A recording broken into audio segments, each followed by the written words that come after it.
పాయకరావుపేట నియోజకవర్గంలో పాయకరావుపేట మండలంలోని పాయకరావుపేట టౌన్లో ఉన్న హై స్కూల్స్ని సడన్గా విజిట్ చేయడం జరిగింది. ఈరోజు గవర్నమెంట్ మెయిన్ హై స్కూల్, అదేవిధంగా ఇక్కడ గర్ల్స్ హై స్కూల్ రెండింటినీ కూడా సడన్గా విజిట్ చేయడం జరిగింది.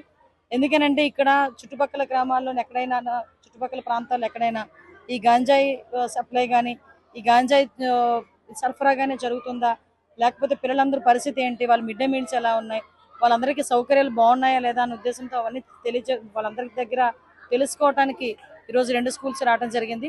ఇక్కడున్న విద్యార్థులందరూ కూడా కొన్ని ప్రాబ్లమ్స్ చెప్పుకున్నారు. వాళ్ళకి అంటే మ్యాక్సిమం కొంత బిల్డింగ్స్ లేవని, అదేవిధంగా ల్యాబ్ లేదని, స్టాఫ్ ప్యాటర్న్ కూడా కొంచెం తక్కువ ఉన్నారని చెప్పడం జరిగింది. అదేవిధంగా మెయిన్ హై స్కూల్లో కూడా ఇక్కడైతే కొంతమంది, ఇక్కడ ముఖ్యంగా గర్ల్స్ హై స్కూల్ దగ్గర ఈ చుట్టుపక్కల ప్రాంతాల్లో గంజాయి తీసుకుంటూ కొంతమంది అబ్బాయిలందరూ కూడా ఇబ్బందులు పెడుతున్నారని చెప్పి స్టాఫ్ ఇక్కడ కంప్లైంట్ ఇచ్చిన వెంటనే పోలీస్ డిపార్ట్మెంట్ వాళ్ళు ఆల్రెడీ సీసీ క్యామ్స్ కూడా ఇక్కడ బిగించడం జరిగింది. ఇక్కడ అటువంటి ఇబ్బంది ఏమొచ్చినా కూడా ఇమీడియట్ గా వాళ్ళు వచ్చి అక్కడ యాక్షన్ తీసుకోవడానికి కూడా సీసీ కెమెరాస్ కూడా బిగించడం జరిగింది. అదేవిధంగా మెయిన్ గర్ల్స్ హై స్కూల్స్ దగ్గర అన్ని దగ్గర కూడా సీసీ కెమెరాస్ ఏర్పాటు చేసే పరిస్థితి కూడా మేము తీసుకుంటాం. పోలీస్ డిపార్ట్మెంట్ సహాయ సహకారాలతో మేము అందరూ కూడా ఒకటే చెప్తున్నా, అందరూ కూడా ముఖ్యంగా నేను మళ్ళీ నిన్న కూడా ప్రెస్ మీట్ లో అదే చెప్పాం, ఈ రోజు కూడా అదే చెప్తాం, పబ్లిక్ పార్టిసిపేషన్ అనేది ముఖ్యం.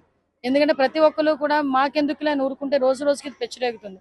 కాబట్టి మన పిల్లలు, అందరి పిల్లలు మన పిల్లలాగే భావించుకొని మనం కూడా ఆ పిల్లల్ని రక్షించుకునే కార్యక్రమంలో ముందుండాలని, గంజాయి రహిత రాష్ట్రాన్ని మనం చూడబోతున్నామని మీ అందరికీ కూడా తెలియజేసుకుంటూ సెలవు తీసుకుంటాం.